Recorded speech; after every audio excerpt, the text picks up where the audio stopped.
Mali an bɛ aw fo ka aw waleɲuman dɔn dugu min tɔgɔ ye ko kɛlɛ maa tɛ ɲininkali kɛ o denw ka cɛfarinya la bi maa bɛ se k'o fɔ Mali fintigilakaw ma bawo wulikajɔ min bɛ Mali fintigilakaw bolo o de ye jamana in ka se ka lafiya sɔrɔ Burkina o cogoya kelen don Niger o cogoya kelen don layidu min bɛ ni a taala jamana in ɲɛmaaw ye o de ye walasa ka se ka anw lakana k'an bɔ banbagaci kɛlɛ la aw bisimila aw ka plateforme sanfɛ Ibu i ni ɲantuma. Benito, ça va bien? Oui, ça va. Ok. Bien.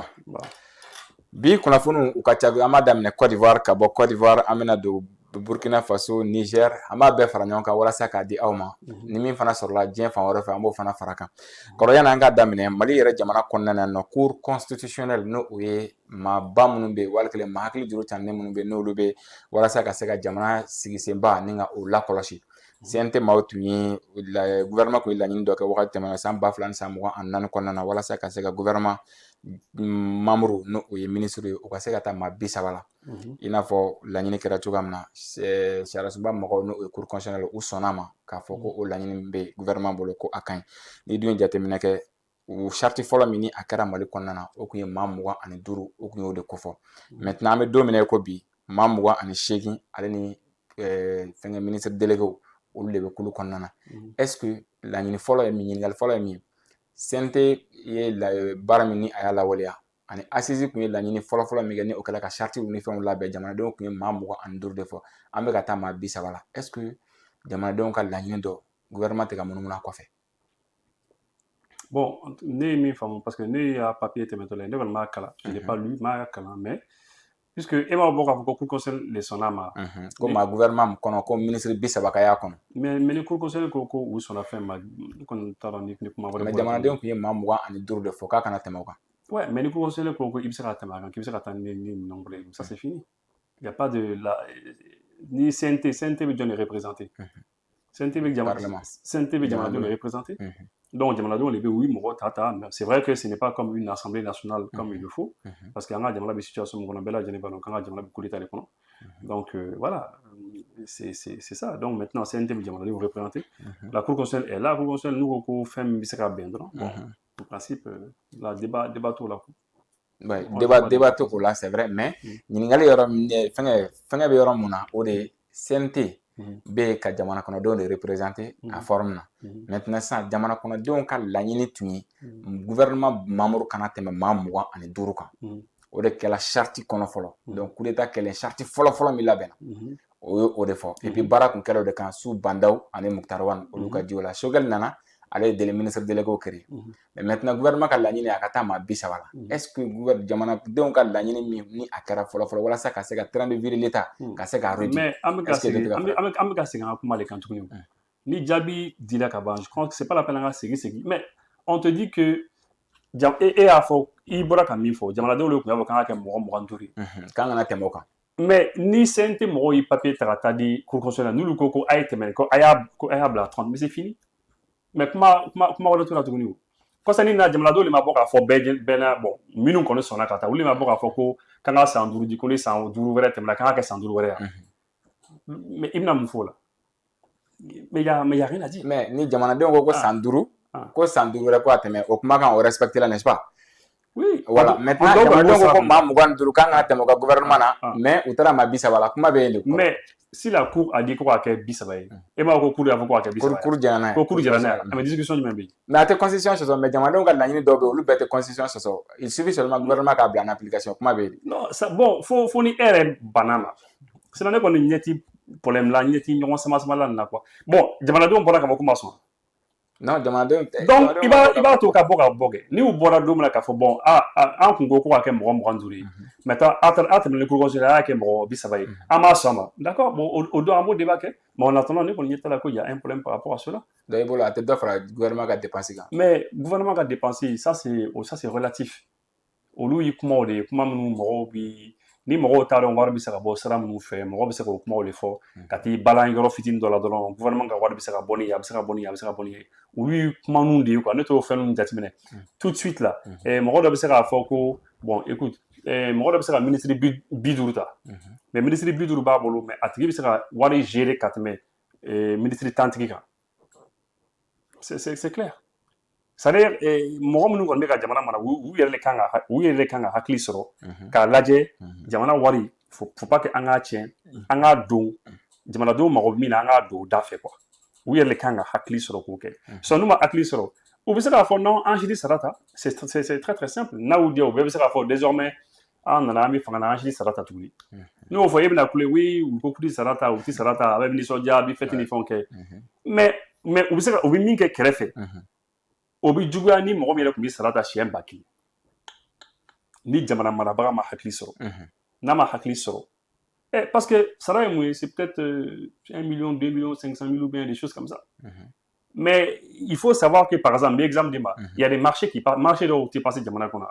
jamana mana kɛ cogo cogo marché dɔ bɛ passer mɔgɔ dɔw bɛ u bɛ se ka marché dɔw passer ka miliyari sɔrɔ a la olu ka sara sigiyɔrɔma joli marché tɛmɛtɔla dɔrɔn mais bien sûr mais parce que si tout de suite là par exemple misali la sisan ni sira dɔ kan ka dilan admettons sira dɔ kan ka dilan a mana kɛ cogo cogo sira a dilan ni sara a kan ka bon an ka misali ta anw yɛrɛ ka sira la sa sira min bɛ ka tɛmɛ anw yɛrɛ ka studio dala la Burukasɔnbugu sira nin n'i y'a wala Kulukoro sira nin pardon n'i y'a marché di mɔgɔ ma a mana kɛ cogo cogo i bɛ fɛ ka sira dilan n'i y'a marché di mɔgɔ ma goudron épaisseur kan ka kɛ 17 cm de 17 don dɔ la an tɛmɛtɔ la an y'u ɲininka u ko ko goudron épaisseur bɛ ka kɛ 17 cm de ko le normal mais ko fɔlɔ k'u tun b'a kɛ 6 cm bon si par exemple jamana marabaga min n'a tɛ siran ala ɲɛ ale b'a dɔn ko goudron épaisseur kan ka kɛ 17 cm de mais ale tɛ siran ala ɲɛ ale nana fɔ bon écoute de toute manière puisque n tɛ sara ta jamana kɔnɔ n y'a fɔ bɛɛ ye ko n tɛ sara ta donc fo n ka se ka wari sɔrɔ cogo la cogo min b'a la a bɛ se k'a fɔ bon a ye goudron épaisseur kɛ 10 mais a tɔ la tɔ 7 nin n'o wari nana fɔ e ɲɛna o ye miliyari de ye non miliyari ka ca dɔɔni mɛnɛ bon donc c'est pour ça qu'on dit que an ye ministre kelen ta an ye ministre 2 ta an ye dɔ fara jamana ka dépense kan c'est vrai i bɛ dɔ fara jamana kan mais ce n'est pas une raison mɔgɔw man k'u baser o yɔrɔ dɔrɔn kan k'a fɔ ko bon voilà an ye dɔ fara jamana ka dépense kan c'est des choses qui sont relatives mais exemple di ma kɔsani na o y'a fɔ ko par exemple u bɛ fɛ ka désormais ministre kɛra 30 sisan nɔ an tɛ 28 la kosɛbɛ an bɛ 28 voilà la ministre délégué n'an bɛ 28 na sisan dɔw bɛna fɔ ko dɔ bɛ ka fara gouvernement ka dépense kan n'est-ce pas mais o waati kelen fana na si on te dit par exemple que fonctionnaire fictif dɔw tun bɛ yen 36 000 personnes maa 36,000 u bɛɛ ka sara bɛna bloquer désormais ça fait 48 milliards donc d'un côté c'est vrai i ministre de ta dépenses fitinin dɔw bɛ yen qui sont liées au ministre des dépenses inhérentes c'est clair mais de l'autre côté l'autre là-bas il y a 48 milliards sɔrɔ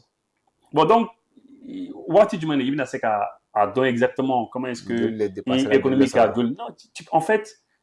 ni kow sera yɔrɔ dɔ la n bɛna fɛn comment ça s'appelle français premier ministre ye kuma dɔ fɔ kunu Bayiru kuma dɔ fɔ a ka kunu kuma la kuma diyara ne a ko ko ni kow sera yɔrɔ dɔ la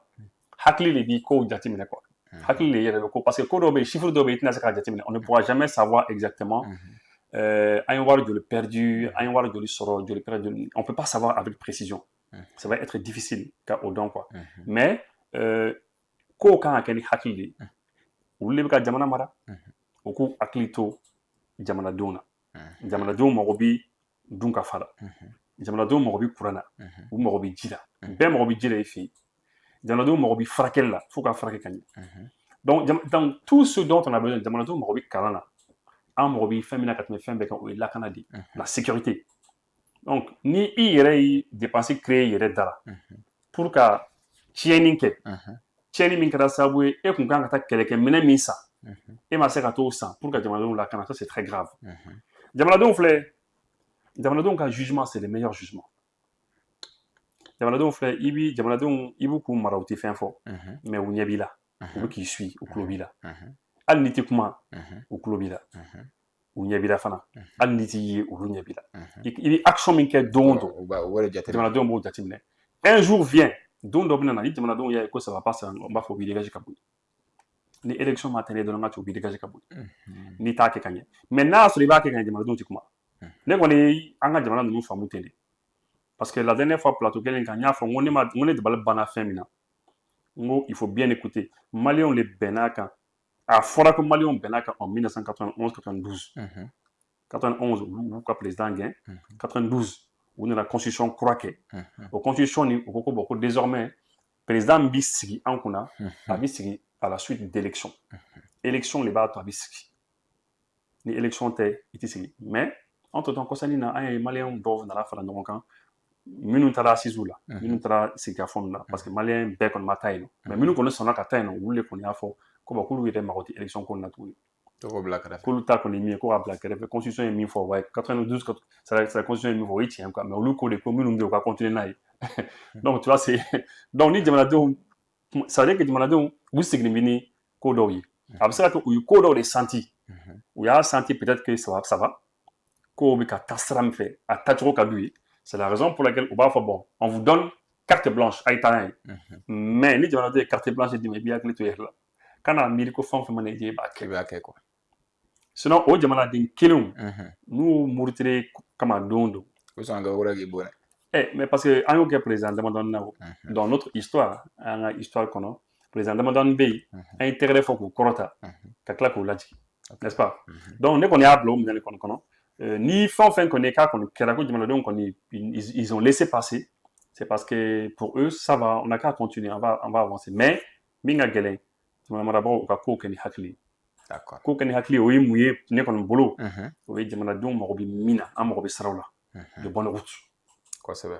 an mago bɛ kɛnɛya la n bɔra ka fɛn min fɔ an mago bɛ éducation na an mago bɛ enseignement la a n'a ɲɔgɔnnaw quoi an mago bɛ fɛn caman na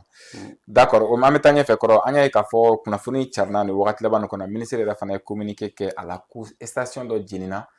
quartier kɔnɔna na yan nɔ sigida fɔlɔ kɔnɔna n'o ye commune 1 a bɛ komi a dégâts bonyana dɛ Benito i y'a fɔ k'a kɛra commune 1 na an y'a ye kojugu kɛlɛbaga ka page kan Kulubalikɛ tu sais pourquoi commune 1 kɔnɔna na station dɔw bɛ ka mɛnɛmɛnɛ ta ka tiɲɛni kɛ parce que en fait sira dilan le kɛra sababu ye ka station caman wuli ka bɔ o place la kosɛbɛ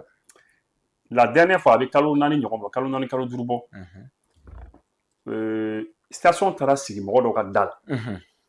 station d'essence kelen u taara kɛ mɔgɔ dɔw ka da la Jelibugu da u ye ne wele ko ne ka na u bɛ fɛ an ka émission kɛ bon a don ne taara quoi parce que généralement n'i wele tan n tɛ girin ka taa kow la ten mais a don n balila ka taa ne ni cɛ ye ɲɔgɔn ye ne ko donc e bɛ fɛ an ka émission kɛ cogo di a ko non non k'ale bɛ fɛ dɔrɔn ne ka caméra jɔ station nin kan dɔrɔn ka kuma fo station b'olu ka da la quoi ne k'o fɔ diɲɛ bɛ ka bɔ a kalama gouvernement ka intervention kɛ ne ko non ko ne tɛ fonctionner o cogo la n ko n'a bɛ mɔgɔ ɲini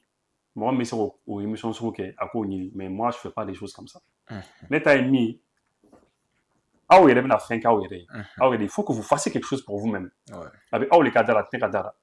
aw tɛ se k'a fɔ ko ne ka kuma ne ka micro ta ne ka bɔ ka kuma dɔrɔn et pourquoi voilà moi je n'ai pas que ça à faire c'est-à-dire au moins la moindre des choses aw ko mɔgɔ kana ka fɛn médiatiser a bɛ chaise préparer aw la population qui est là aw minnu bɛ sigida la ne a bɛ k'aw degun aw bɛɛ bɛ sigi comme ça a b'a ɲɛ bɛ na a b'a ɲɛfɔ an bɛ émission kɛ aw ka da la an bɛ baro kɛ comme ça a b'a bolo ɲɛsin a yɔrɔ ma bon nin station de don bon a nana sigi an ka carré kɔnɔ bon an taara maire fɛ an ye nin parce que u ye démarche baden kɛ ni mairie ye donc apparemment en tout cas u kɔni ye min kɔni fɔ ne y'a don apparemment sariya sɔsɔ de don donc comme ça o papier bɛɛ yira émission bɛ se ka kɛ o cadre de kɔnɔ mais ne ka bɔ n fɛ yen dɔrɔn ka na jɔ dɔrɔn ka fɔ maliyɛnw station bɛ dɔw ka da la et puis ne ka taa et ale olu yɛrɛ min a ko bɛ olu minnu yɛrɛ kan olu yɛrɛ t'i ye image la olu kumakan tɛ mɛn mais de kumakan mɛn ne Kulibali y'i wele olu tɛ taa non c'est même pas que Kulibali k'i wele quoi c'est même pas ça mais au moins la moindre des choses Benito adamaden i yɛrɛ ka wuli i yɛrɛ kunko la fɔlɔ kɛ i bɛ kɛlɛ k'i yɛrɛ ye fɔlɔ mɔgɔ bɛ kɛlɛ k'i yɛrɛ n'i y'a mɛn i ka wara minɛ i yɛrɛ b'a kunkolo yan fan mais c'est clair mais aw bɛ fɛ ne ka na ne ka a médiatiser mais aw tɛ fɛ ka ye a tɛ fɛ ka ye quoi aw fɛ dɔrɔn il faut que ne ka na dɔrɔn ka na o kɛlɛ kɛ aw ye c'est la raison pour laquelle mɔgɔ bɛ fɛnw ci ne ma i b'u cɛ nin fɔ nin cɛ ye kuma nin kan o fɛn sugu man di ne ye dɛ o fɛn sugu man di ne ye moi je veux que i yɛrɛ k'i yɛrɛ impliquer il faut t'impliquer dans la chose hali o don ne y'a fɔ dɔ ye n ko i ye gɛlɛya min fɔ n ye a kɛ vidéo ye i k'a ci ma hali n'i ma i yɛrɛ yira i ɲɛda yira caméra ɲɛsin yɔrɔ wɛrɛ ma a fɔ vraiment Ibou Sy min ka nin vidéo ci ma ni i bɛ date fɔ gɛlɛya bɛ yɔrɔ min na i b'a yɔrɔ fɔ bon vraiment i bɛ fɛ ka jamanadenw ladɔnniya la i b'o fɔ i ka vidéo kɔnɔ comme ça ne fana bɛ se ka émission kɛ ka kuma kan ka tila ka i kumakan jouer o kɛ seere fana ye ne yɛrɛ fana bolo mais dɔw bɛ yen ils veulent seulement que les gens fassent pour eux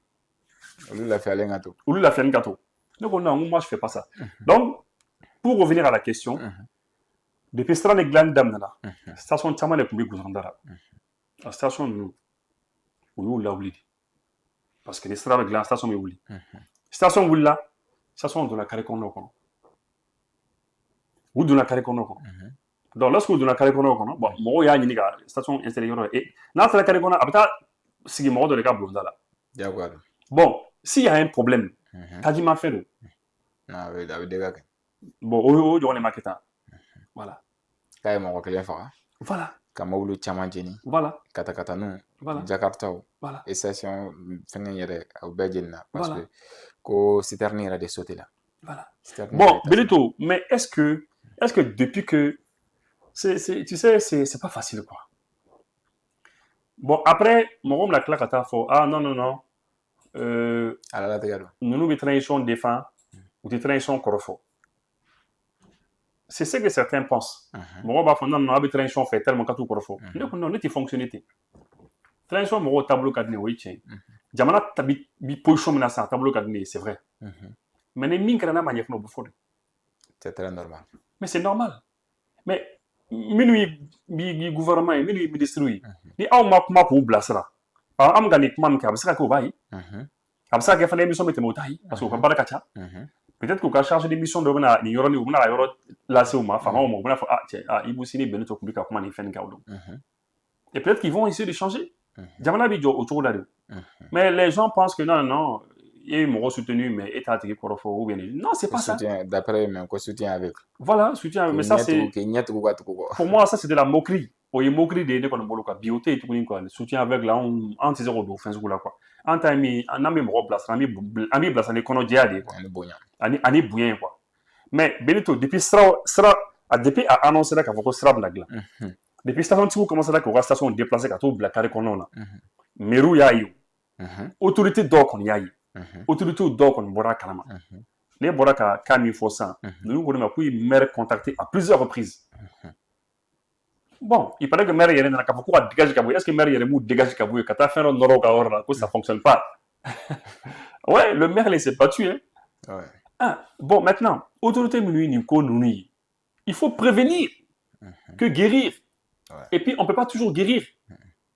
situation bɛɛ tɛ se ka guérir il faut prévenir. Donc, des fois, je me pose la question, ministre minnu bɛ yen minnu kan ka occuper nin fɛn sugu la mais est-ce que an bɛ dugu min kɔnɔ est-ce que o fana b'o dugu kelen de kɔnɔ hali n'o b'a kɔnɔ comme o tɛ yala u bɛ bɔ bureau la dɔrɔn u bɛ taa so mais u bɛ taa so fana non o ma ɲini u fɛ o min ɲinina ministre fɛ o ka kɛ terrain kan u ka taa fɛnw ɲini ka y'o ɲɛna et qui propose des solutions c'est ce qu'on a demandé. C'est pas dit que je suis ministre seulement, je suis blotti dans la voiture seulement. Vitri, il y a notre pays, je mite maintenant. Et puis, mita dans ma bureau, on dit monsieur le ministre, baby, il faut, madame la ministre, baby, il faut bonjour, et puis, dans le cas bureau, il y a l'embé, climbe, et puis, journée, péquet, d'où on a, et qu'à département, il y a l'ordre, tasman, il faut mais t'as clamé quand on le non, c'est pas ça. Il faut essayer de régler des problèmes comme ça, ni problème là, il faut essayer de les régler. À Forogo Salam Kagla, station tout le monde, carré qu'on a, station installée, Moga Blondala. Ah, mais il faut trouver une solution à ça vite. Maintenant, ala nana kɛ nin cas kelen kɛra ce cas a été fait nin cas kan ka kɛ sababu ye autorité minnu kan ka occuper nin kolo kan ka wuli ka jɔ kɛ station fɛn o fɛn bɛ yen n'u dayɛlɛlen don carré kɔnɔna na illégalement ka sɔrɔ a tɛ sariya kɔnɔ u kan ka solution ɲini a bɛɛ lajɛlen sinon on va pas attendre que citerne filanan ka taa station dɔ fana ravitailler o fana ka mɛnɛ mɔgɔ dɔw fana ka daga ouais parce que tout le monde sait que nin fɛn tajimafɛn ninnu man ka yɔrɔ dɔ le bɛ yen yɔrɔ dɔ le dabɔra a yɔrɔ kama c'est loin des domiciles en principe c'est pour ça hali ne bɛ minnu ye u bɛ bureau kɛ station ninnu sanfɛlaw la ani dɔw yɛrɛ ka so b'a yɔrɔ la moi je sais ça c'est très dangereux Benito très très dangereux vraiment moi je vais pas aller loger dans une station comme ça avec ma famille hein. Mon frère ah non faut faire attention à ça hein. Une station aussi ça ni problème bɛ don nga cɛ b'a fɛ mais i ni vitesse i ja tigɛli de bɛ se i fɛ yen quoi. Benito il y a des choses là il faut que ne bɛ min fara kan oui c'est à dire waati laban na san 5 laban in kɔnɔna na ou bien san 7 san 4 laban in kɔnɔna na station jeni cayala Bamakɔ toro siɲɛ dɔ ta kɛra la o filɛ ni bɛ ka taale deuxième point sanfɛla fɛ o kɛra yen nɔ o ye mɔgɔ caman yɛrɛ jeni c'est-à-dire Darabougou ni tɛmɛ Darabougou sira fara kan dɔɔni dɔrɔn o kɛra o wagati la bon o ɲɔgɔnna caman caman kɛla Bamakɔ yan tu sais pourquoi Mali station n'i ye a station ta 100 o 100 station min bɛ norme bɛɛ lajɛlen respecté a tɛmɛ station 50 kan Mali station bɛɛ Mali station bɔ station la min bɛ norme respecté yɛrɛ yɛrɛ ni jigila o 3e pont kan ka daminɛ 3e pont jigiyɔrɔ la ka taa bila échangeur courant yɔrɔ la station min bɛ a kɔnɔ a ka ca ni 10-15 station c'est trop bon a station fana a bɛɛ bɛ mɔgɔw ka so kɛrɛfɛ mais Ablaye Balo n bɛ a fo nin yɔrɔ in na ka dugawu kɛ Ala ka hinɛ la Alcom n'o ye association libre de consommateurs maliens ale ka lutte dɔ kun ye nin pour que station ka norme ka respecter parce que n'a ma norme respecter a bɛ tiɲɛni de kɛ non a y'a kɛlɛ kɛ voilà a y'a kɛlɛ kɛ fo ka taa se a ka saya ma bon o kelenw de filɛ ka ye nin non Abdoulaye Balo y'a kɛlɛ kɛ o kelenw de filɛ station lajɛ ba n'i tɛmɛna station min na i b'a sɔrɔ n'a norme tɛ dɔ ka so la mais station dɔ bɛ Bamakɔ yan c'est-à-dire commissaire dɔ station nɔrɔ n'a ka so la commissaire Mali commissaire dɔ ça c'est dangereux voilà don dɔ an tora kɛlɛ la a y'a fɔ an ɲɛna ko cɛ ko hali nin ye station ye ko an ka lajɛ ko n'an sera ka kɛlɛ k'a la ko station filɛ ale de ka so kɔfɛ k'ale yɛrɛ ka so fenêtre bɔlen don ka bɛn station de ma donc a seko tɛ tuma dɔw la quoi yɔrɔ ko dɔ bɛ Mali kɔnɔ quoi c'est-à-dire a bɛ taa ka maire ni commissariat bɛɛ ka compétence dan parce que a bɛ bɔ sanfɛ ka jigin u kan de solution foyi tɛ. Oh, c'est compliqué. D'accord, mais faut commissaire de faire kɛlɛ. Ah, sinon don min tasuma wulila dɔrɔn. Non, a ka kɛlɛ kɛ parce que denbaya ko don quoi. C'est ça. O kɔfɛ kɔrɔ an ye pavé dilanna ko kɔni pavé dilan ko Fatumata Batuli Niang an b'a fɔ nin yɔrɔ in na a ye Kayil watelikan daminɛ wulikajɔ bɛ ka kɛ comme misali ta la Burkina Faso kan an y'a ye a b'a la ka cari fan 14 bɛɛ lajɛlen fɛ i ka appréciation ye jumɛn y'a la vu que ciment fana sɔngɔko fana bɛ ka ko gɛlɛya ka taa. Bon ciment kɔni da ka gɛlɛn ciment tonne da ka gɛlɛn dɛ kun an ka kuma kɛ ciment tonne da ka gɛlɛn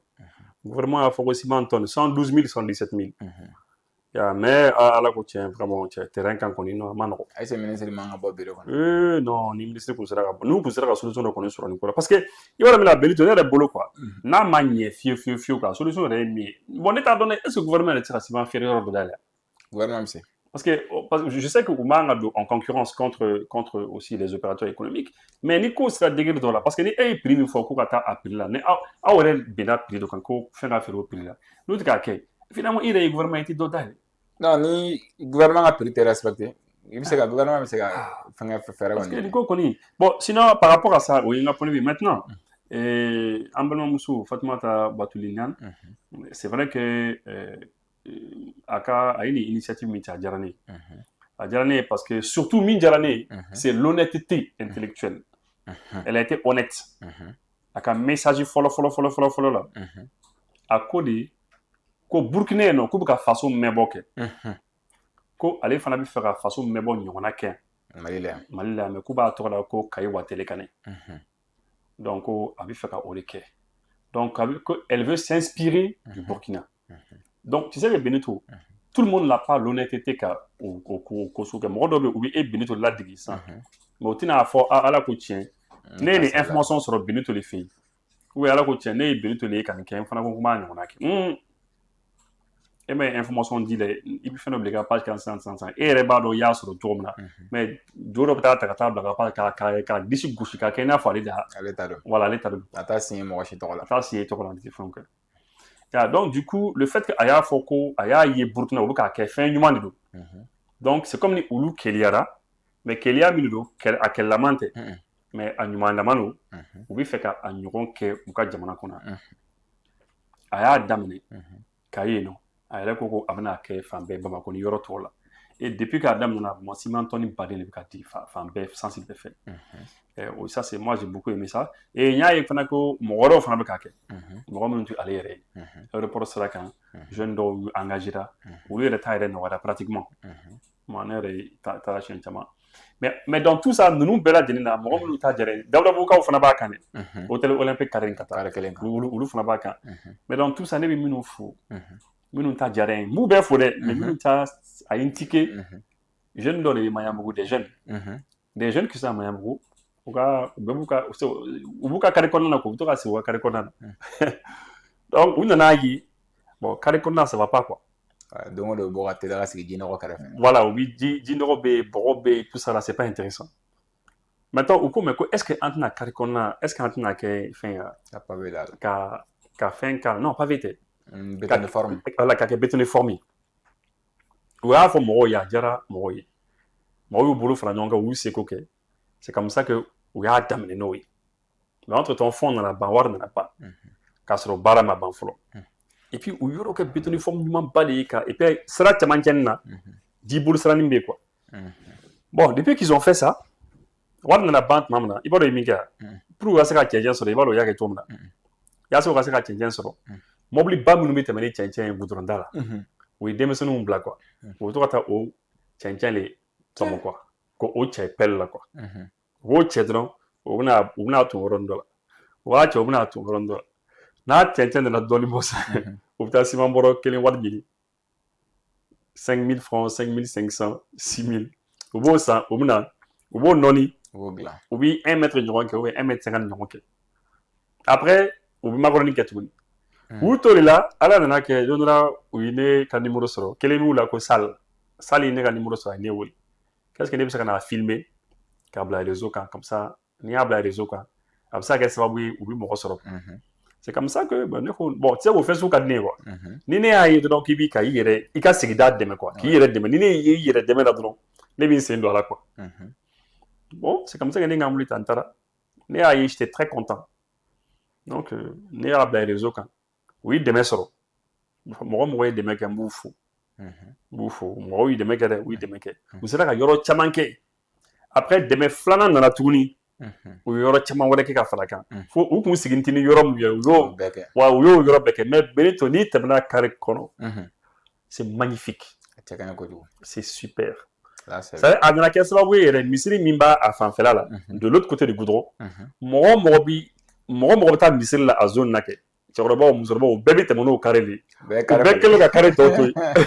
parce que u ko ka seliji to i la voilà i tɛna taa don ji nɔgɔ la quoi bon Benito tu vois ça mais tout le monde peut faire ça mais les gens mais Benito tiɲɛ b'a fɔ a ma nɔgɔ dɛ non Mali koɲɛ dɔ bɛ yen olu ko man nɔgɔ an ye gouvernement fana bɛ k'i sen don a la parce que an ye brigadier dɔ sigi la walasa ka se ka pavéw ni fɛnw dilan le ministre de la jeunesse nin yɔrɔ la n b'a fɔ monsieur Fomba ni monsieur Fomba fo a fana ye wulikajɔ belebele k'a la a bɛ ka dɛmɛba kɛ a bɛ ka taa yɔrɔ la fana ka dɛmɛ et puis je l'encourage il a qu'à continuer à faire ça parce que le problème qu'on a Benito c'est que fɛn kelen bɛ yen o ma kalan an na quoi o ma an k'an yɛrɛ dɛmɛ o kalan ma kɛ an kunna quoi gouvernement de kan ka bɛɛ kɛ bon o kɔni ma kɛ an kunna a kalan kan ka kɛ yɔrɔ min kɔnɔ o kɔni ma kɛ an kunna c'est à dire maliyɛn fanba t'a dɔn k'a yɛrɛ bɛ se ka fɛn kɛ quoi n bɛna misali fitinin d'i ma ce n'est pas comme ka bɔ ni gindo ye quoi mais i ka question de nana n t'a dɔn k'i bɛna question poser n kunna mais c'est intéressant ne ye so jɔ n ka quartier min na Yirimajɔ yen nɔ ne bɛ k'a dalila dilan quoi pourtant moi je loge pas là-bas n tɛ loger non ne bɛ loger fan wɛrɛ n ka baarakɛyɔrɔ kɔnɔna na mais j'ai décidé ka carré kɔnɔna dilan quoi n ma mɔgɔ si wele ni dɔɔnin sɔrɔ n bɛ taa siman tɔni kelen o de kama siman ko nin bɛ ka kɛlɛ kɛ siman kɛ kɛlɛ kɛ n bɛ ka siman ko kɛlɛ kɛ parce que n bɛ baara la quoi ne bɛ baara la minisiri k'a lajɛ quoi u ka fɛɛrɛ ka dɔ bɔ siman sama la u ka fɛɛrɛ kɔni bɛɛ kɛ pour que prix ka se ka respecter sinon émission tɛ tɛmɛna ma kuma kan bon maintenant ni ne ye dɔɔnin sɔrɔ n bɛ taa siman tɔni kelen san petini min yɛrɛ bɛ to ka na siman wari minɛ ne na o petini n'a nana dɔrɔn ne bɛ dimi pourtant ne de b'a wele téléphone la n ka kan na siman wari minɛ n'a nana dɔrɔn ne b'a fɔ ko cɛ dɔgɔ i nana a b'o k'a nana a b'a fɔ ne ma bon i sigi bon n'a sigira ne bɛ munumunu ka mun e yɛrɛ b'a dɔn cɛ wari bɔ ka kɛ wari bɔ kɔni n bɛ munumunu ka mun ne fana mi para kunna a b'a faamu quoi a bɛ patienter k'i quoi n bɛ wari bɔ ka di quoi n'i y'a di dɔrɔn n b'a tɔtɔ la filɛ c'est comme ça que je me suis débrouillé ka cɛncɛn san ka fɛnw kɛ fo ka na carré à peu près 80 mètres ɲɔgɔn carré kɔnɔ n sera k'o bɛɛ dilan n kelen maintenant la dernière fois an balaka dɔw tɛmɛtɔla ale ko vraiment ko ni kun sera ka yɔrɔ nin dilan k'a sama ka se ale ka da la quoi ne ko ne ba n ko effectivement n ko ne ka so ye min ye ka carré jan nin bɛɛ lajɛlen kɛ mais ne ye maliyɛn kelen pe de je suis un seul malien j'ai un seul salaire je me débrouille non mais est-ce que vous voulez est-ce que Ebi fait qu'un dema quand il s'en est de tourner ou non moi tchétchèn t'es cadal et fait moi belle t'es cadal à quoi belle bien bon je crois que c'est pour son mari un truc comme ça bon j'ai dit donc abnani quoi abnani belle ne bi tasima ni ka tchétchèn ni parce que un bel intérêt voilà quoi et puis quand il blanc bon elle dit qu'il y a pas de problème donc à la fois tchètchèn son quoi tchètchèn ko bon quand belle bête donc du coup on est en train de progresser. Bon, il y a un monsieur encore là-haut. Au fond, lui aussi, il veut que Anasaka Orna avance kata. Bon, lui aussi, allez faire une contribution. Donc maintenant, on a un numéro de fait. C'est-à-dire, on a contribué. À ma fois et bah, comme on a bédi quoi. Alni nanani, fin, bourreti nyekile de tchétchèn à kana versé. Nous, on va dire merci. Alni nanani gravier nyekile de, moi, je vais dire merci. C'est vrai que moi, je vais dépenser peut-être beaucoup plus, pendant que Deb a 200 000 dépensés, et ben 5 000, 10 000, 15 000 dépensés, mais c'est pas grave. Au moins, il y a femme que il contribue là à là. Et c'est ça, ce sont ces valeurs qu'on doit inculquer aux gens. Moi, quand on a pour avancer, on fait.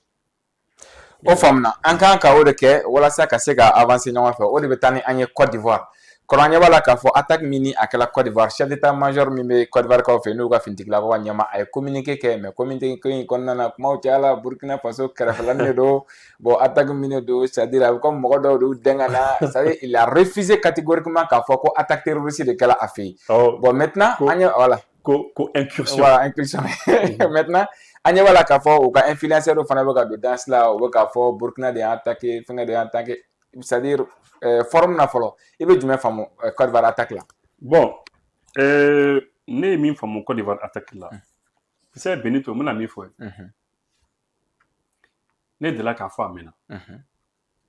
on fara fina comme michi Djema michi Blema ani michi Fima à Tarikou mo veut dire histoire fort ko michi sababe ani waraba kele kani waraba kele ko waraba ne linke ay michi kele mine ka michi fla totoy Djema mine ka toto Blema ni Fima voilà mais michi nous ma intervention ke ay michi kele mine atara klakta michi fla na ainsi nous c'est comme ça en Afrique farafina ni jamana kele mi ka attaquer terrorisme fait jamana toti demain oui ubitoy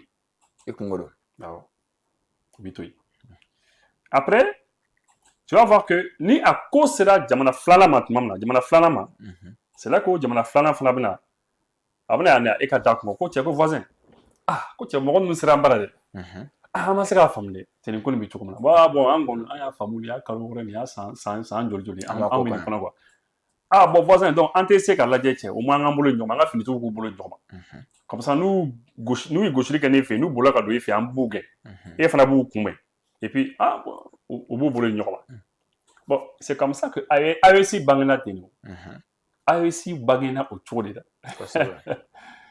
a bangena washile konna dans la douleur bon là on a foko mo jugun tra kata Côte d'Ivoire kushi parce que en gon bolo ne ka jati konna de misra flide mais ne ka jati konna mo jugun tra Côte d'Ivoire kushi o ne ka jati pourquoi ma fo nga jati là parce que au cas mode opératoire au cas ko kecho na fera ko mode opératoire oui tamation de ni a jati mine en belanga style do quoi par exemple ça ni ne kuma chogo yi i wusi bi kuma chogo mina ani Benito kuma chogo ani Nanzulu kuma chogo en kuma chogo ti kele bon tu vas trouver que modo be nous émission là maintenant al nous yi on va faire non non ni ibu kuma kandi non ni Benito kuma kandi notre mode opératoire di kecho tamashia mu bi kofo bon mo nous fana tamashia mu kofo di kata do reclamer fait kata goshilike bi bagonta bi soje ni tasmo mena yoro et puis bi boli c'est comme ça qu'ils font ne woni au mié ou fait o nyola kenle ken en fana bara o nyono le biket toujours en fana bara bon maintenant Côte d'Ivoire c'est vrai que vous m'a fait côté sourde ou mo fo o kono ko mo do kon nana mais o ka influenceur do de pays minu ka bo notamment le petit Makoso là aller be ka bo ka fo fambe ko Burkina bo de be ka ke quoi ko Burkina VDP o de dona kata mo fa c'est très grave. avec Kamike. A bɛ ka min kɛ parce que a ye kuma min fɔ a kuma sugu bɛ se ka fitinɛ wuli jamana kɔnɔ a bɛ se ka Ivoirien dɔw pousser ka taa Burkinabé agresser a bɛ se ka kɛ sababu ye ka Burkinabé dɔw faga Côte d'Ivoire n'o kɛra a tɛna diya Burkinabé ye a laban jamana fila bɛ sɔn ka se ɲɔgɔn ma bon il faut éviter cela o man ɲi bon maintenant il se trouve que au même moment o waati kelen fana na bon o région kelen fana na a Teyini la mɔgɔ wɔɔrɔ fana bɛ olu fana tununa kosɛbɛ ko mɔgɔ wɔɔrɔ tununa ko mɔgɔ wɔɔrɔ ka baara kun ye min ye Burkinabé minnu bɛ ka boli kɛlɛ ɲɛ n'u bɛna don Côte d'Ivoire kɔnɔna na ko mɔgɔ ninnu b'u recenser de c'est que o mɔgɔ wɔɔrɔ fana ko tununa mais toujours an y'a ye influenceur ninnu k'a fɔ ko Burkinabé olu ye mɔgɔ ninnu ta notamment VDP olu ye mɔgɔ ninnu ta ka taa n'u ye quoi k'u taara o fo hélicoptère yɛrɛ kɔnɔ apparemment problème b'u ni VDP ni ɲɔgɔn cɛ mais i ka kilen fa en tout cas koba kɔni bɛ sɔrɔ ka k'u ni VDP cɛ donc c'est un peu tendu donc c'est vraiment un peu chaud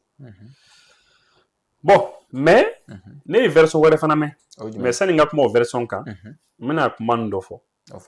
influenceur minnu bɛ k'a fɔ ko Burkinabé de ko anw de don k'anw de bɛ ka taa u ka mɔgɔw gosi ko pour ka trouble créer pour ka élection bali ka kɛ ou bien je sais pas quoi la mais anw fana bɛ se k'a fɔ ko aw yɛrɛ de bɛ ka aw yɛrɛ ka jamanadenw attaquer o cogo di ta mais mɔgɔ dɔw anw ye Ivoirien dɔw fana ka émission suit minnu tɛ fanga nin fɛ fanga min bɛ yen Ivoirien dɔw bɛ yen minnu t'u fɛ olu fana ka vidéo an b'u fana suit olu fana ko non ko fanga nin yɛrɛ de bɛ ka taa attaquer kɛ yɔrɔ la mun kama ko pour que Ivoirien k'a dɔn k'a fɔ ko ko tiɲɛ na n'u bɛ lakana kɔni fɛ u ka Alassane ta quoi ko parce que ko Alassane kɛtɔla ka annoncer a y'a ka candidature fɔ tuma min na a ko k'ale bɛ fɛ ka candidat ye lakana kama ko pour ka sécurité ko kama pour précision ta ko naaninan mandat naaninan quoi mandat naaninan ko vraiment ko sécurité ko minnu bɛ yen ko il faut que ale ka candidat ye et puis ko wari ko minnu fana bɛ yen les problèmes de monnaie là qui va y avoir là ko il faut que ale ka ye kɛnɛ kan donc Ivoirien dɔw fana y'o fɔ mɔgɔ dɔw y'o fɔ k'a fɔ ko bon k'i m'a ye ko attaque nin bɛnna don min na yɛrɛ président taara a ta ka taa ka papier déposer pour ka kɛ candidat ye Ivoirien dɔw fɔ donc n'a ye anw fana diya anw fana bɛ se k'a ɲɛ tugu k'a kɛ i n'a fɔ an tɛ fɛn kalama an fana b'a fɔ non i b'a sɔrɔ fanga nin yɛrɛ de bɛ ka attaque yɛrɛ organiser pour que a ka fɔ ko fanga nin ka to yen nɔ mais anw t'o fɔ parce que lorsqu'il y a mort d'homme ni mɔgɔ sara ka ban ko la ni tiɲɛni kɛra ka se nin degré ma i bɛ sabali quoi i bɛ sabali c'est ce que j'ai toujours dit Ivoiriens ni anw an kan k'an bolo di ɲɔgɔn ma de pour que an ka se ka nin kɛlɛ kɛ en temps normal ni ɲɔgɔn faamuya tun b'an ka jamanaw ni ɲɔgɔn cɛ san kun y'a sɔrɔ an y'an bolo di ɲɔgɔn ma ka nin kɛlɛ kɛ ɲɔgɔn fɛ mais n'i y'a ye k'o ma kɛ hali bi c'est parce que bɛnbaliya bɛ yen tu te rappelles an delila ka film dɔ ye Burkinabé ka film dɔ L'Iradon ka film dɔ bɛ yen an delila ka un journaliste burkinabé a ye reportage kɛ ani Burkinabé sɔrɔdasiw tun bɛ ɲɔgɔn fɛ u tun b'u sen na u tun bɛ ka ratissage kɛ u sen na u ye mɔgɔ jugu ninnu gɛn fo Côte d'Ivoire frontière la u seni Côte d'Ivoire frontière la ba bolofarani dɔ bɛ ka tɛmɛ u ɲɛ bɛ terroriste la ba kɔfɛ u bɛ tɛmɛ n'a ye ba bolofarani kɔfɛ u bɛ tɛmɛ na sisi ba wuli nɔ est-ce que dɔw yɛrɛ tun tɛ fini ko ni fɛnw na donc u bɛ yen nɔ mais olu tɛ se ka don Burkina territoire kɔnɔ parce que i tɛ se k'o kɛ mais ni bɛn tun bɛ yen Côte d'Ivoire sɔrɔsiw fana tun bɛ se ka na mɔgɔ ninnu kunbɛn parce que mɔgɔ ninnu mana gɛn cogo o cogo u bɛ taa don aw de fɛ yen bon ni bɛn tɛ jamana ni ɲɔgɔn cɛ o de bɛ na ni nin ko ye mais au lieu que olu ka essayer ka ko ɲɛɲini olu bɛ bɔ ka mɔgɔw accuser non Burkina de bɛ k'an ka tɛgɛ a bɛ taa bon par rapport au VDP u ko VDP ye mɔgɔ wɔɔrɔ minnu ta n'a y'a sɔrɔ VDP de don Burkina autorité bɛna communiquer o kosɛbɛ n'a y'a sɔrɔ VDP de y'a kɛ kun b'a la Madara fana ni VDP fana bɛna taa mɔgɔ minɛ Côte d'Ivoire territoire kan o mɔgɔ kamana gan voilà ou bien fo n'a y'a sɔrɔ fili kɛra on sait pas mais n'a y'a sɔrɔ a b'u de kɔni bolo k'u don hélicoptère yɛrɛ kɔnɔ ko témoin dɔw yɛrɛ y'u ye ka taa kosɛbɛ on va bien voir ils vont communiquer on verra bien donc moi par rapport à ça n bɛ se k'o de fɔ mɔgɔw ka sabali maintenant an ye fɛn ye on a vu l'autre là comment il s'appelle Serge Daniel yan'an ka taa Serge Daniel la u ka vu que c'est-à-dire i b'a sɔrɔ jamana bɛ yen ani a problème bɛ ɲɔgɔn na kamalen fila nin situation kelen kɔnɔna parce que u ka influenceur bɛɛ b'a la ka tir de kɛ AES kan nin wagati kɔnɔna na dɔw yɛrɛ bɔra kamalen fila bɔra ka dugawu kɛ a essayé c'est-à-dire ko ala ka terroriste barka do la quoi on va continuer ka to an ka jamana kɔnɔ denw de sɔrɔ su faga Alassane ka mana bɛ déposer a tala ka papier déposer na ka na 4e mandat ɲini France 24 ye o kamalen kelen a y'a interviewé mais procureur dɔ kun bɔra waati dɔ la ko n'i ko Alassane Ouattara ma n'i y'a critiquer ko ale bɛna bɔ Pedro San Pedro kana mɔgɔ minɛ fɔ Yopougon mais ni vidéo min bɛ ka circuler nin k'a fɔ ko ala ka barika do terrorisme na c'est-à-dire est-ce que Côte d'Ivoire autorité fana man ka ni ko nasugu lajɛ k'a bali bon bien sûr parce que le problème est que influenceurs minnu b'u dɛmɛ o influenceurs donc o tɛ fɛn fɔ olu ma quoi alors que au Mali c'est pas comme ça influenceurs bɛ fanga dɛmɛ mais influenceurs ninnu ko bɛ ko la n'u y'a kɛ u t'u yɛrɛ sɔrɔ kaso la dɛ u caman bɛ kaso la hali sisan voilà bɛɛ b'o dɔn donc du coup je pense que la Côte d'Ivoire aussi autorité u kan ka wele fana jateminɛ influenceurs minnu b'aw dɛmɛ il faut pas leur permettre k'u to a kana u to u ka kuma bɛɛ lajɛlen fɔ kuma dɔw bɛ yen minnu bɛ fitinɛ wuli ka na ni ko sugu dɔw ye jamana kɔnɔ a y'u lajɔ rapidement mais malheureusement bon u bɛ k'u to yen u k'u da sago fɔ hali min y'a fɔ kunna sini ko burunabɛw de bɛ ka u ka mɔgɔ ko anw de y'u ka mɔgɔ faga c'est grave c'est très grave non ça vraiment c'est très grave maintenant journalistes fana bɛ yen u ka télévision dɔ fana bɛ yen NCI sanfɛla la o fana o ye 5 ans an ka fête la u ko ko an ka autorités ye fanga ta parce que lakanabaliya de bɛ yen mais jusqu'à présent san 5 u dɛsɛra lakanabaliya la k'a bɛ komi an ka fanga autorités dɛsɛlen don sɔrɔdasi ninnu dɛsɛra quoi ko parce que ko terroriste kɛlɛ ma se ka ban comme Patrice Talon n'a delila ka ɲɔgɔn fɔ a ma cogoya min na maintenant olu ka attaque kɛlen ale ko non ko ni attaque nasugu ko mɔgɔ tɛ se k'a bali quoi ko jamana si tɛ se k'a bali est-ce que a bɛ fɛ ka différence don ale man k'o fɔ tuguni o u ka attaque ni ɲɔgɔn cɛ parce que ni ale ko anw dɛsɛra k'an autorité minnu bɛ yen k'u dɛsɛra terrorisme kɛlɛ la ni ale ka jamana attaquera ale man k'a fɔ ko mɔgɔ tɛ se ka ko ni kunbɛn sinon n'ale y'a fɔ ko mɔgɔ tɛ se ka ko kunbɛn le fait que anw fana a gɛlɛyalen b'an fana dala mais normalement ale kan k'o faamu a kan ka dɔn ko anw fana tɛ se ka ko kunbɛn ni olu ma se ka ko kunbɛn anw fana tɛ se ka ko kunbɛn ouais c'est ça mais n'i y'a ye k'ale y'o fɔ c'est parce que en fait ko bɛ u yɛrɛ dala sisan a bɛ kuma sɔrɔ k'a essayer ka kuma dilan k'a fɔ non vous savez non nin ko sugu tɛ se ka kunbɛn mais pourquoi a m'a fɔ ko non non Mali bɛ ka gosi mais mɔgɔ tɛ se ka nin fɛn sugu kunbɛn parce que c'est le terrorisme parce que effectivement a y'a fɔ a essayera ka mɔgɔw hakili salo cogo sugu la k'a fɔ ko vraiment mɔgɔw de don mɔgɔ minnu bɛ dɛn ka na u t'u yɛrɛ yira u t'u ɲɛda yira u bali ka na dɔrɔn ka na bi mɔgɔw kan ka boli donc a ko kunbɛnni ka gɛlɛn il essaie d'expliquer mais o ko min kɛra u fɛ yen o kelen de bɛ anw fana fɛ yan c'est difficile de la même manière a ka gɛlɛn o manière kelen na n'i ye ko terrorisme kɛlɛli ka gɛlɛn c'est parce que justement u b'u dogo population cɛla de u b'u dogo burusi kɔnɔna ni yɔrɔ dɔw la u t'i ye parce que il profite de la grandeur de ton pays ni Mali tun ka bon i n'a fɔ Bamako sisan san kun y'a sɔrɔ a ko banna mɛnna o tɛ tiɲɛ parce que Bamako kɔni a mana kɛ cogo o finitigi minnu b'an fɛ o kun ye Bamako bɛɛ minɛ i tɛ se ka taa mɔgɔ si attaquer yɔrɔ si ça allait être le pays le plus sécurisé au monde mais Bamako tɛ o Mali ka bon 1,240,000 donc Mali bonya fɛ u b'a dɔn k'u bɛ se ka taa kalo 6 kɛ yɔrɔ dɔw la mɔgɔ tɛ bɔ o kalama et c'est ça justement o de bɛ kɛlɛ ni gɛlɛya o de kama ne tɛ a kulonkɛ yɛrɛ kɔni mɔgɔ ye quoi okay donc maintenant pour et puis i ko Ivoirien min kumana tan i ko a y'a fɔ ko an ka finitigiw ye coup d'état kɛ ka na fanga na ka ça y est coup d'état justifié là ka coup d'état justifié ni sécurité ko ye c'est pas ça hein u ma na c'est-à-dire sécurité ko ma to u nana dɛ fanga na c'est pas comme ça que c'est passé politiciens ni diinɛmɔgɔw ani population civile ani syndicat dɔw ani mɔgɔ caman caman anw de wulila an ka président contre la an ka président kɛlɛ an y'a kɛlɛ kun ka ca politique kɛlɛw kun b'a la lakanabaliya ko problème kun b'a la mais le grand problème à l'époque o kun ye la mauvaise gouvernance jamana maracogo juguya voilà parce que mɔgɔw kun ko ko a ka famille de bɛ ka fɛn bɛɛ kɛ tout ça là voilà donc et avec les images de son fils on a terminé sur des îles en Espagne. Donc, voilà, donc du coup, au Kobe fera faire une rencontre. Donc, c'est comme ça qu'on a voulu qu'un tellement à Douara, Jamana qu'on paralysera. jamana kun tɛ se ka avancer bilen donc c'est comme ça que finitigiw nana et puis u ye fanga ta mais k'a fɔ ko u y'a ye ko lakanabaliya de bɛ jamana kɔnɔ finitigiw ko non an ka ko bɛɛ jɔ an ka na dɔrɔn ka nin fanga minɛ a ma kɛ o cogo la d'abord ivoirienkɛ nin c'est bien que k'a kuma corriger o yɔrɔ ni ne tun b'u ka plateau kan j'allais corriger cette partie parce que voilà ça s'est passé Malien doit changer sur la table, mais au lieu de corriger. Bon, maintenant, ouais, bon. Après, maintenant, on va faire un pour Côte d'Ivoire pour qu'à bo à Kumana. Journal d'Obé.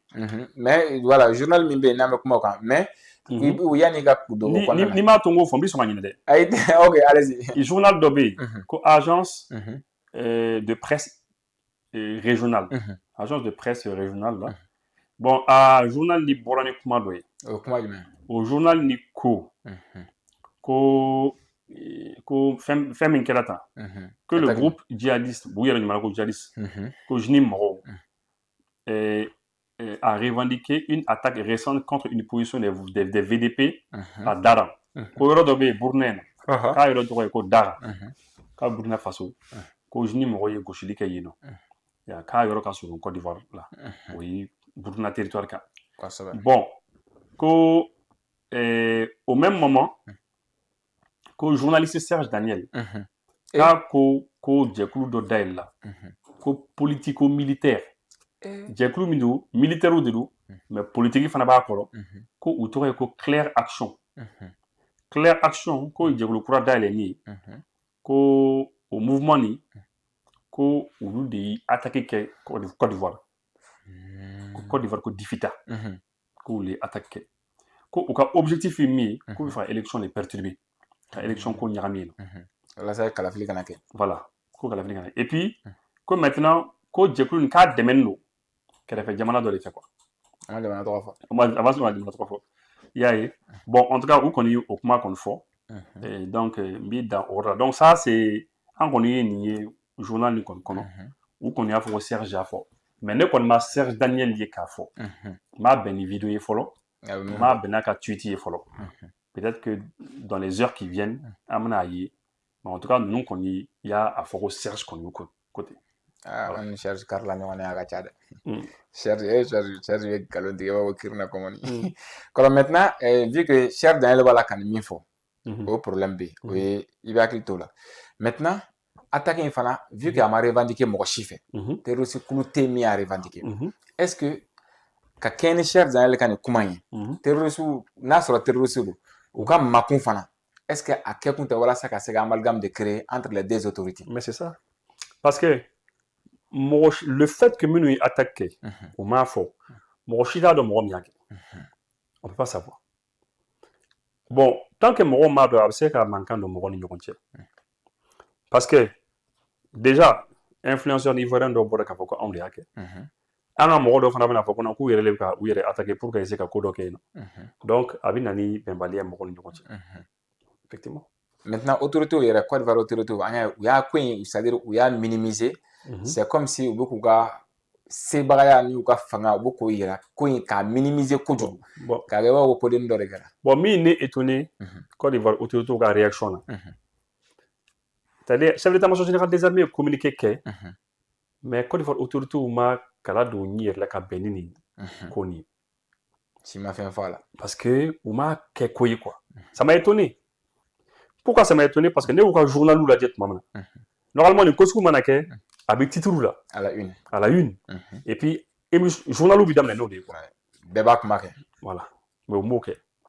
on a senti que c'est comme si. C'est Komaké quoi. Voilà, Komaké. Bon, ça aussi, au mode fana interprété, qu'on fana ke code quoi. Quand faut qu'on a ko ni a ko ka ici ka chouda koka. C'est parce qu'au bas on mille quoi. Mode beaucoup fana fort. Et à mode fana qu'on a ko ni a ko ou dika maka. Que c'est parce que tu fais un mode la paniquer, qu'à psychose créer, qu'à panique créer fambe. Donc belle qui t'a fait quoi là. Bon, maintenant après, c'est pas. Amin ko ni dialen do la. Jamana kono den do sarala do ka hero tala wa do bonena u bolo fewna o kono o jela ok ko ameta Niger ay ka fo général Abdurrahman Tiani réciprocité au terme ibaro be ASC kono ka cha wakati jambo a ka laɲini a ye laɲini dɔ kɛ laɲini min ni o ye visa ko problème ale ni Europe jamanaw ni ɲɔgɔn cɛ parce que ko u ye jateminɛ kɛ k'a fɔ jamanaden minnu bɛ yen n'o ye Niger ka denw ye u balilen don visa dili la jamana caman fɛ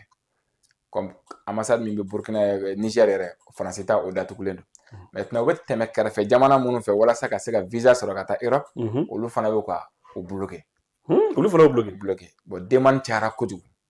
autorité interpellée à plusieurs reprises o ka ministre min fana bɛ yen ni o ɲɛsinnen don jamana ale ni jamana wɛrɛ koɲɛ ɲɛnabɔli ma ale fana ye kumana ka lettre kɛ ka ci u ma européen ma ka f'u ye a ye visa di jamanadenw ma Europe visa n'o ye visa Schengen a ye visa d'u ma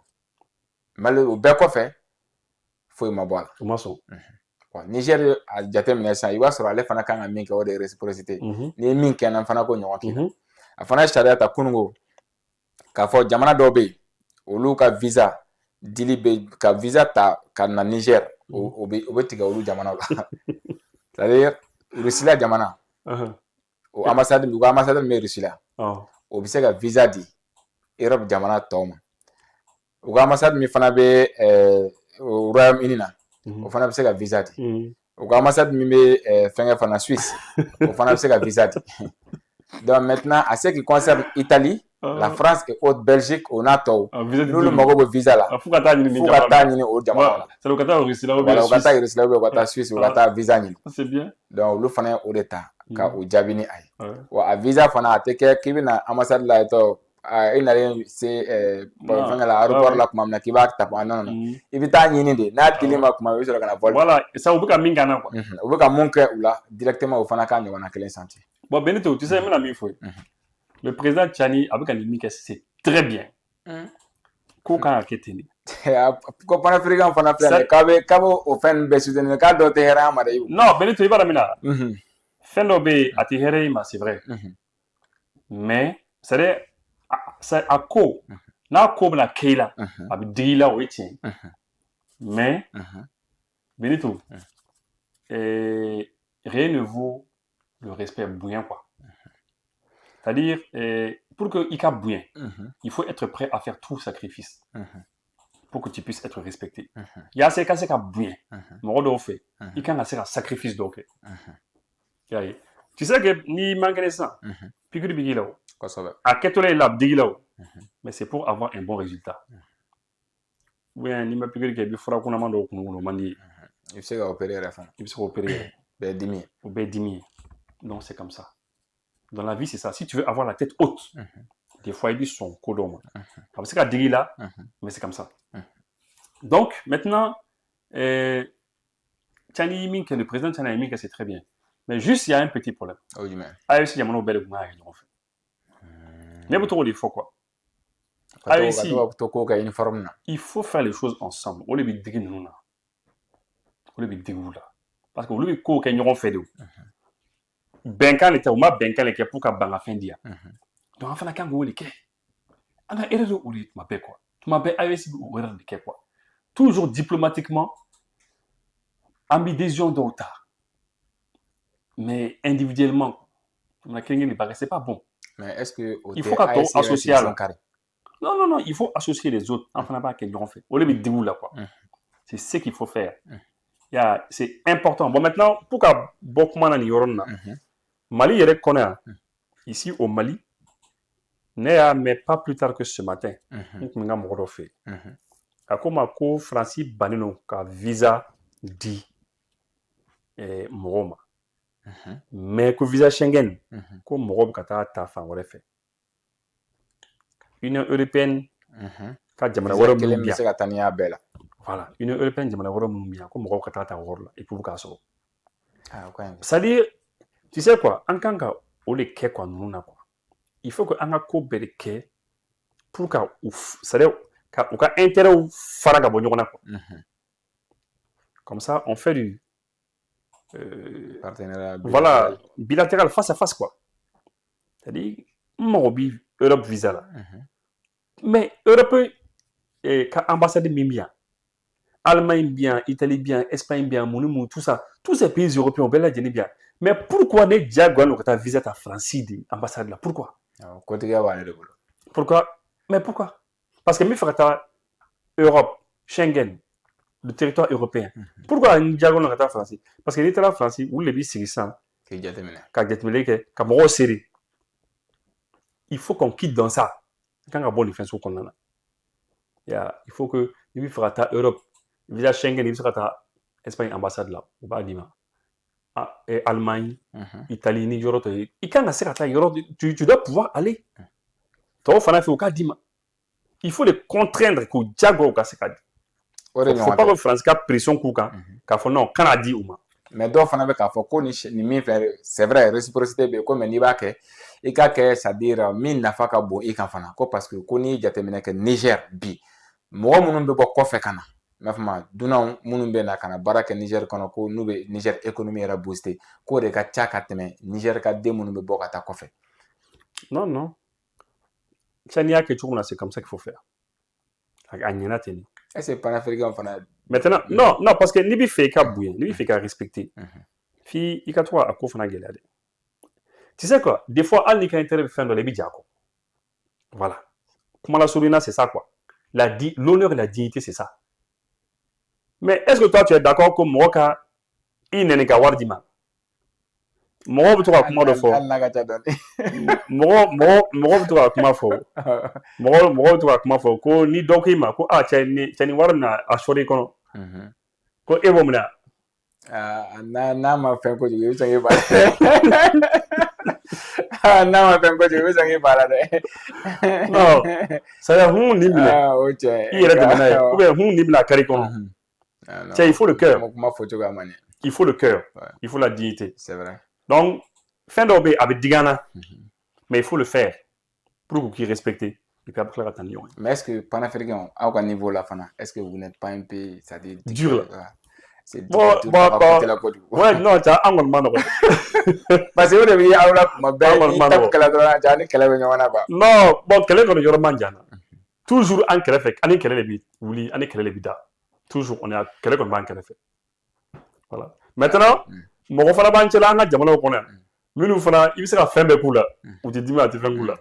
voilà mais an kɔni tɛ diplomatie a bɛ to ka diplomatie don a ka ko la o de ka fisa maintenant kɔrɔ an bɛ taa Mauritanie la Russie jamana ale ye Mauritanie jalaki wagati tɛmɛnenw kɔnɔna na Mauritanie Algérie Faransiw ko olu de bɛ an ka banbagaciya wale ninnu ko u b'a kɔfɛ ko parce que ko Mauritanie passe u ka fɛngɛ min bɛ yen Ukraine ka ambassadeur min bɛ Mauritanie ko u bɛ ka kɛ sira nɔgɔya walasa banbagaciw ka se ka minɛn sɔrɔ mun bɛ bɔ Ukraine ko bɔn ni dun y'a di Ukraine ma Europe de don donc Mauritanie jamana ko kuma nin ko ŋunuŋunukanw de don ko bɛ ka olu ka réputation de tiɲɛ donc olu fɛ k'a fɔ k'u y'a ko in nkalontigiya. I b'a dɔn min na Mauritanie yɛrɛ quoi ne ye Mauritanie ka réaction kalan quoi Mauritanie yɛrɛ ma kuma quoi Benito quoi mɔgɔ ka sɛbɛnni kɛ k'a sɔrɔ i ma kuma quoi. Et parler pour ne rien dire. Voilà, c'est ça quoi. Il faut les parler pour ne rien dire quoi. Mauritanie ko non, que eux ils rejettent les accusations selon lesquelles ko olu ko marfaw bɛ tɛmɛ olu fɛ yen ko a bɛ bɔ Ukraine kana tɛmɛ olu fɛ yen k'olu b'o rejeter k'o tɛ tiɲɛ k'olu bɛ yen pour essayer d'assurer la stabilité régionale k'olu bɛ yen ka essayer ka an ka jamana ninnu ka se ka basigi ka basigi le sabati i y'a ye bon que vraiment que l'agence mauritanienne d'information précise que Nouakchott a régulièrement soutenu discrètement ses partenaires sahéliens ko Mauritanie yɛrɛ bɛ to ka dɛndɛn ka to ka anw yɛrɛ soutenu k'u bɛ to ka information sensible dɔw d'an ma k'u bɛ to ka aide logistique kɛ anw kun la k'u bɛ ka médiation fana kɛ ko bon vraiment k'u bɛ ka communication fana k'an ye k'an dɛmɛ bon ko vraiment ko olu tɛ nin fɛn sugu ninnu na quoi ko kuma min kɔni fɔra ko non ko olu tɛ u yɛrɛ ye o ko sugu la quoi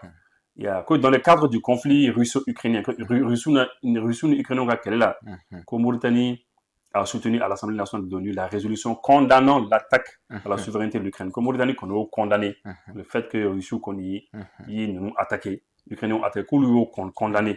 qu'on votera au là. Mais qu'on a fait qu'on est qu'on ou marafani formité qu'on fait qu'on est qu'on m'a dit tiens et puis qu'on fait qu'on la politique est de manière que eux ils ont une politique depuis 10 ans, depuis des années, depuis des décennies que politique au bout les bolos pour essayer qu'à min bi ka attaquer ni fɛnw kɛ an ka jamana kɔnɔna na k'olu politigiw boloda politigiw minnu bɛ se ka mɔgɔ jugu ninnu kunbɛn quoi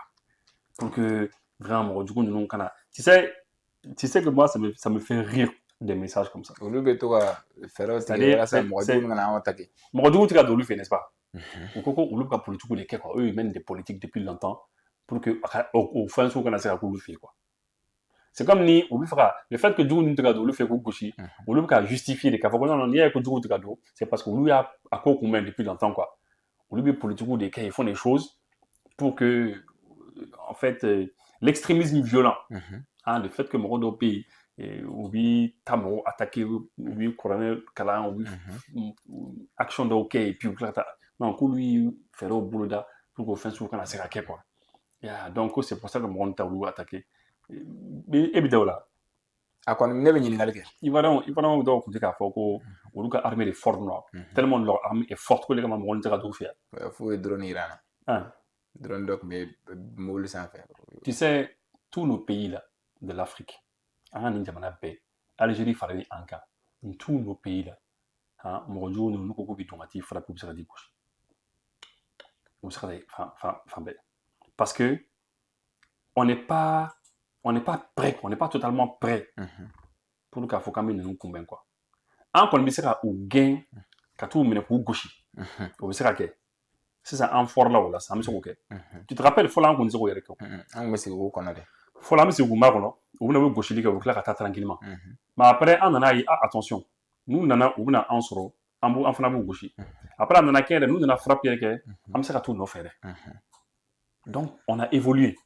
Mais jusqu'à présent, ils sont au Balkadon. Dans tous nos pays. Jamano b'a fɔ ko non, k'ale dalen b'a ka sɔrɔsiw ko sɔrɔsiw bɛ se ka mɔgɔ ninnu non, c'est pas vrai. Olu tɛ min fɔ l'effort, eux ils ont fait des programmes pour que voilà, ce sont des histoires. En un mot, qu'on ait fait qu'on démenti, ils ont démenti. Il y a démenti, mais moi démenti ni d'aller. Voilà, maintenant la Yoro Kalaye. Le pays que la Mauritanie a mis en place depuis plus d'une décennie. Une stratégie efficace de prévention et de lutte contre l'extrémisme violent qui a permis de préserver la stabilité malgré les turbulences régionales. Le gouvernement souligne que sa sécurité intérieure est indissociable de celle de ses voisins et que la solidarité régionale constitue un impératif. Bon, c'est-à-dire que ça n'est ni un écho où lui attaqué, c'est parce que lui, le système de les 5 ans pour qu'on ait de nous convaincre quoi. Ni kéré minum kake, ni attaqué minum kake, ou bah faut extrémisme violent quoi. Des gens qui sont des extrémistes. Pourquoi dîner y est toujours ni toi de quelqu'un quoi voilà donc du coup pour que on a attaquer lui programme dans les 5 ans et puis c'est pour ça qu'il fait que lui attaquer quoi est-ce que le programme ni mo gi be kuma quoi a bɛ se ka kɛ kunnafoni min b'a la ka cari bɔlɔlɔsiraw bɛɛ sanfɛ wagati laban kana ko Belladel ka memorandum ko Algérie bɛ Mauritanie bɛ jeton caman de di terroristes ma walasa ka se est-ce que o politique mɔgɔ bɛ se ka miir'o la nin ko in kɔnɔ. Bon Benito na parce que ni ne kumana kan u bɛna fɔ ko ne ye panafricaniste de ye ko an ka ko man ɲi sinon vraiment Benito an kɔni kun ye min faamu en 2010 kɔni 2010 k'u ka président dɔ kun tɛ yen Aziz Abdelaziz k'ale kɔni to yen nɔ an kɔni a yirala k'a fɔ ko bɛnkan kɔni kun bɛ Mauritanie ni jugu ninnu cɛ. Comme ça, il y a un territoire fait. Il y a un Mauritanie territoire qui est une opération qui est Sahel. Mais il y a un Aïra Ben Laden qui a mémoire dans les mémoires de Ben Laden. Il y a 7 millions qui sont en Bokara Kalam. Maintenant, sur le Benkan, il y a un bon. Oui, le syndicat comment démentir, mais moi, démentir. Non, Koko Russie, il faut Koko comment te tient. Mais Ben Laden qui a mémoire. Bon, Amena quoi, ça c'était en 2010. Ouais, on peut actualiser. Voilà, en tout cas, c'est pas nous qu'on a mais c'est sûr que vous faites démentir. Il y a des ballons qu'on est, c'est au côté au gâteau. D'accord,